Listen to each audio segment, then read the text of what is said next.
Bonjour, ravi de vous retrouver sur ce médium avec Viva Mundi. La beauté d'une langue tient à sa musicalité, sa structure, mais aussi sa richesse sémantique. Enrichissons-nous donc d'un mot intraduisible et plutôt que de jalouser les langues étrangères, laissons s'envoler notre imagination et notre vocabulaire. Aujourd'hui, je vous propose un mot venu de très loin, d'une langue presque éteinte, parlée à l'extrême sud du continent américain par le peuple Yagan, en terre de feu. Un mot long, presque cérémoniel, qui dit à lui seul toute la délicatesse de l'indicible. Mami Lapinatapai. M-A-M-I-H L-A-P-I-N-A-T-A-P-A-I. Mami Lapinatapai. Êtes-vous déjà tombé amoureux? Oui?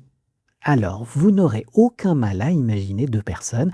Elles se regardent, elles savent toutes deux exactement ce que l'autre désire, elles souhaitent la même chose, elles attendent, chacune espère que l'autre fera le premier pas. Le silence est chargé, dense, presque électrique. Ce moment suspendu, cet échange de regards où tout est compris, mais rien n'est encore dit. Voilà le Mami Lapinatapai.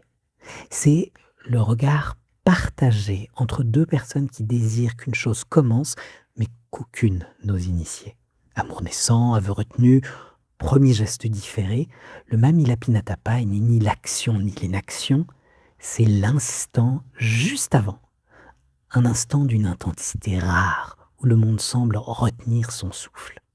Ce mot, souvent cité comme l'un des plus précis et des plus poétiques jamais recensés, nous rappelle une chose essentielle.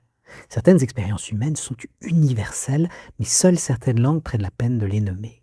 Le Yagan, aujourd'hui presque disparu, nous lègue ainsi un trésor minuscule et immense à la fois. La preuve que le silence, lui aussi, peut avoir un vocabulaire. Alors, dites-nous, quels ont été vos moments de Mami Lapinatapai?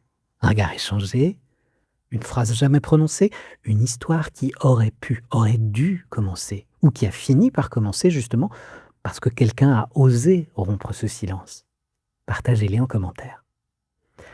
Et voici pour notre mot hebdomadaire, en espérant que vous saurez l'intégrer à votre routine ou à votre conversation.